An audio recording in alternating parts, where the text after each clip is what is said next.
ठीक है, so now we are going to start with the second part of 6th chapter, that is तस्य शीतयम अध्यायम। ठीक है, अभी हम ऋतुओं के वर्णन से स्टार्ट करेंगे। फर्स्ट इज हेमंत ऋतुचर्या। क्या बोला हुआ है हेमंत ऋतुचर्या में? शीते शीत अनिल संस्पर्शत संरुद्धो बलिनाम बलि पक्ता भवति हेमंते मात्र द्रव्य गुरु अक्षमः। सबसे पहले यहाँ पे ये हमें ध्यान रखना है, शीते वर्ड हेमंत ऋतु के लिए यूज किया हुआ है।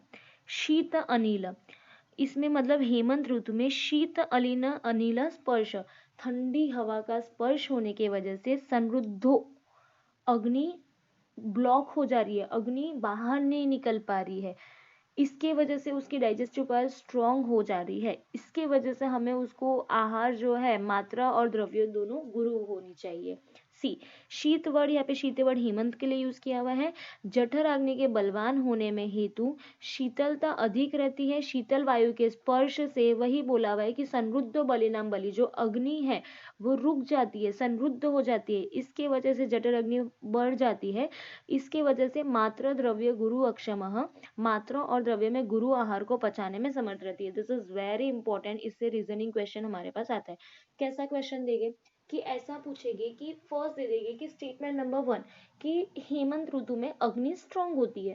स्टेटमेंट नंबर 2 क्यों स्ट्रांग होती है, क्योंकि उसमें ठंडी ज्यादा होती है, या ध्यान के मैंने रीजन पता। करेक्ट आंसर क्या हो जाएगा कि ड्यू टू कोल्ड वायु, कोल्ड वायु जब संस्पर्श होती है हमारे बॉडी पे तो उसके वजह से अग्नि को संरुद्ध कर देती है। ठीक है, अग्नि को संरुद्ध कर देती है। यहाँ पर नीचे विमर्श में हमें ये चीज देखने को मिलेगी, अग्नि के प्रबल होने में शीत स्पर्श वायु से अग्नि का बाहर न निकलना हेतु बताया गया हुआ है। वेरी इंपॉर्टेंट रीजनिंग क्वेश्चन के लिए। इसके वजह से अग्नि रुक जाती है, इसकी वजह से उसको गुरु हमें खाना देना चाहिए। फॉर एग्जाम्पल यहाँ पे दिया हुआ है, स यदा न ईंधनम युक्तम लभते देहजम तदा रसम हीनस यतो वायु शीतः शीते प्रकुप्यति। क्या बताया हुआ है इसमें? जैसे जैसे बताया हुआ है कि न ईंधनम युक्तम, जैसे कि हमारा जो शरीर है, देह है, उसको जितना चाहिए उतना प्रॉपर अगर हम लोग गुरु आहार नहीं देंगे तो रसम हीनस्त्य अतो, हमारा शरीर का फर्स्ट धातु कौन सा होता है? रस धातु हो जाएगा।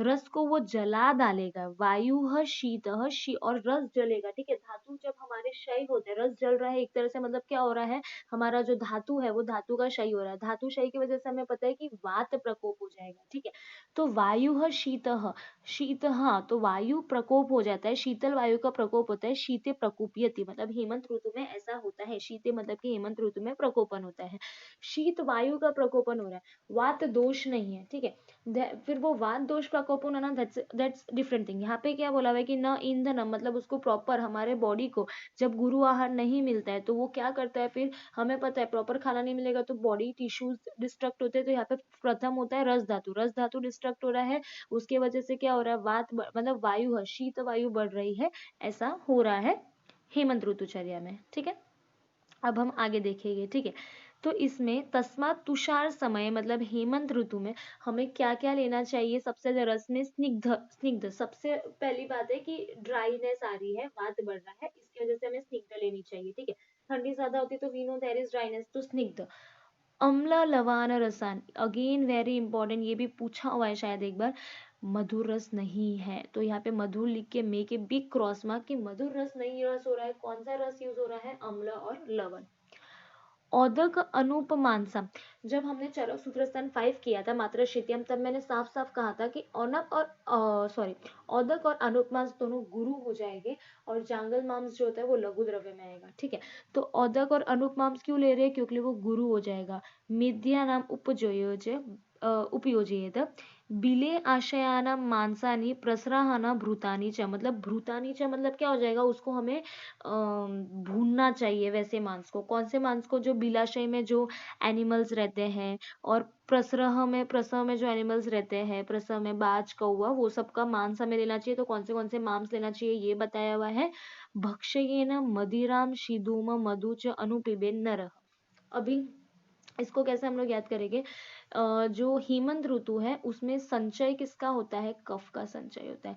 कफ के लिए बेस्ट कौन सा होता है? ये भी हमने देखा था चरक विमांसन एक, उसका भी वीडियो अवेलेबल है। उसमें हमने क्या देखा था कि तैल सर्पी मधु, तैल सर्पी मधु यूज होता है वात पित्त कफ के लिए, तो कफ के लिए मधु, तो कफ इसमें संचय हो रहा है, इसकी वजह से मदिरा सीधु और मधु च अनु पिबेन नरह। क्या क्या लेना चाहिए? अल्कोहल हमें पता है ज्यादा कफ के कंडीशन में, तो मदिरा सीधु और मधु लेते हैं। गोरस आनी इक्षु विकृतिर वसा तैलम नवोदनम। ठीक है, तो गोरस आनी मतलब जो भी गाय मतलब कैसे बताओ, गोरस मतलब जो दूध के जो भी विकार होते हैं, ठीक है। इक्षु विकृति, इक्षु की बनी हुई चीजें, वसा तेल, नवोदनम मतलब न्यूली जो राइस होते हैं, न्यू चावल होते हैं, वो लेने चाहिए।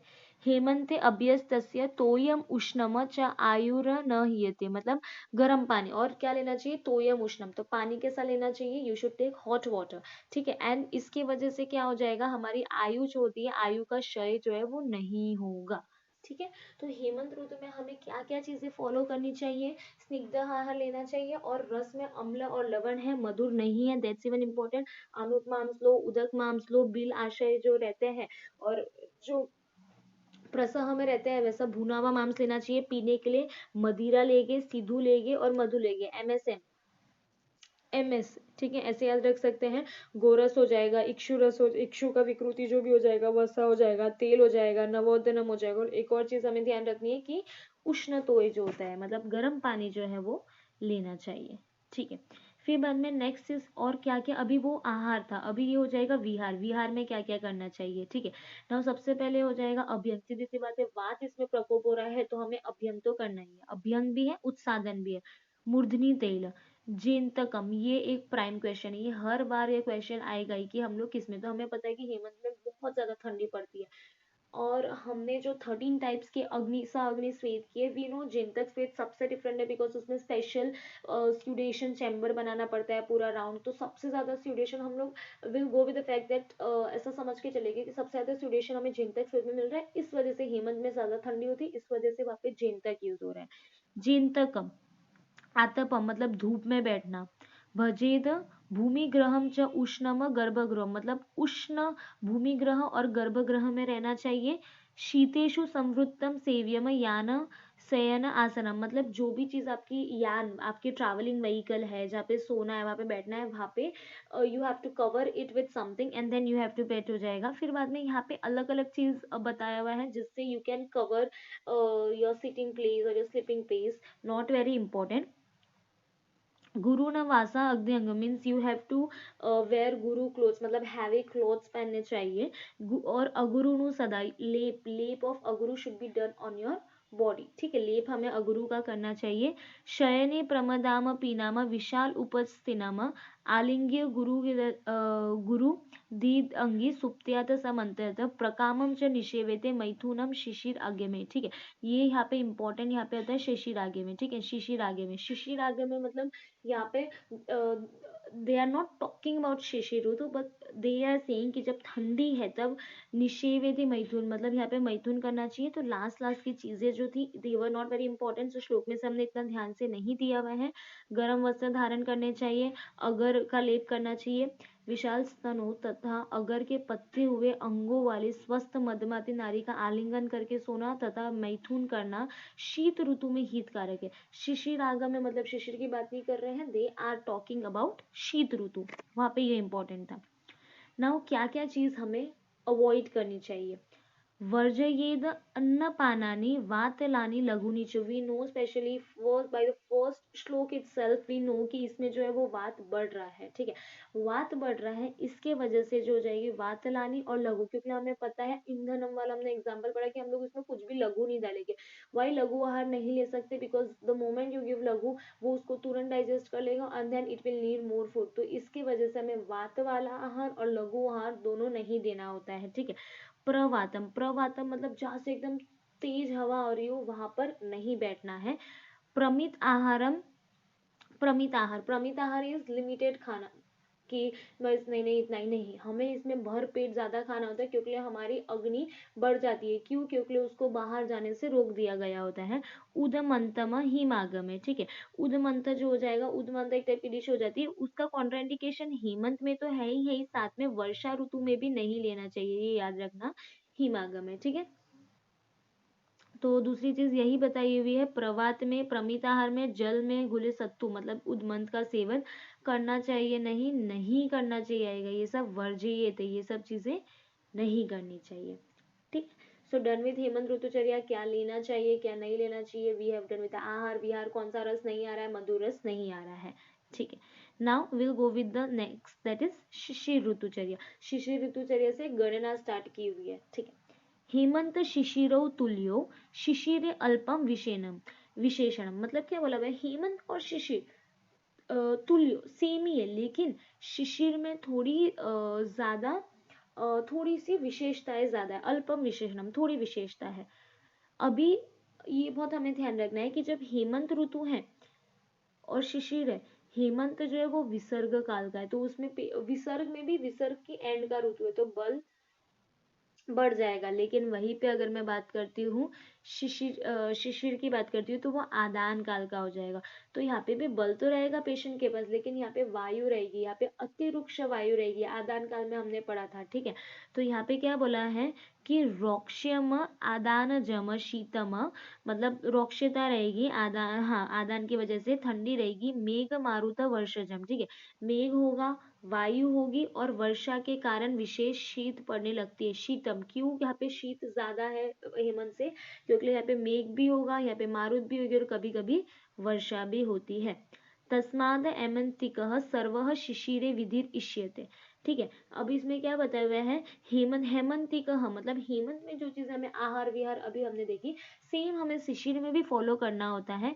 नीवातम, वहां पे क्या था, प्रवात जैसी जगह पे नहीं रहना, यहाँ पे नीवातम उष्णमत्व अधिकम शिशिरे गृहम आश्रम, मतलब जहाँ पे बिल्कुल हवा नहीं है वैसे उष्णम ग्रह में, वहां पे भी था ना उष्णम गर्भगृह, ठीक है ना, वहां पे भी था, यहाँ पे भी नीवात जहाँ पे बिल्कुल हवा नहीं है और वैसे उष्ण गर्भगृह में रहना चाहिए। ठीक है, वेरी सिंपल, इतना कुछ भी नहीं था। ओके, हमें अभी वहां पे क्या कॉन्ट्राइंडिकेशन है, शिशिर ऋतु में क्या नहीं लेना चाहिए। ठीक है, कटु तिक्त कषाय, यानी सीधी बात है, कटु तिक्त कषाय रस वी नो वातवर्धक रस होता है, इसमें अतिरुक्ष वायु होती है, तो कैन यू टेक कटु तिक्त कषाय रस, नहीं। वहां पे कौन से रस, ओके सॉरी, वहां पे कौन से रस लेने थे, अम्ल और लवण लेने थे, यहाँ पे कटु तिक्त कषाय नहीं लेने, एक ही हो गया ना, ऊपर वाले रस लेने हैं, नीचे वाले रस नहीं लेने हैं। वातलानी लघुनी च, वात और लघुनी च, वहां पर भी था कि वातज नहीं लेना है, लघु नहीं लेना है। वर्जयेद अन्न पानानी शिशिरे शीतलानी च, ठीक है, कुछ भी ठंडा नहीं लेना है, ठंडा भी नहीं लेना है इधर। ठीक है, और वहां पे क्या था, एक उष्ण पानी लेना है। ठीक है, अभी यहाँ पे अगर मैं एक चीज इसको करूँ, अगर हम लोग इस वाले कोटेशन को वर्जयेद अन्न पाना नहीं यहाँ पर शिफ्ट कर दे, तो मतलब वर्जयेद, ये फर्स्ट हो जाएगा, ये सेकंड हो जाएगा, वर्जयेद अन्न पानानी वातलानी लघुनी च, ये वाला हो जाएगा, तो this will be the contraindications वर्ज्य आहार हेमंत ऋतु। हेमंत ऋतु का श्लोक ही ऐसे शुरू होता है। ठीक, ये हमें ध्यान रखना है। ठीक है, so we have completed with हेमंत एंड शिशिर ऋतु। In next video will continue with the next Ritu.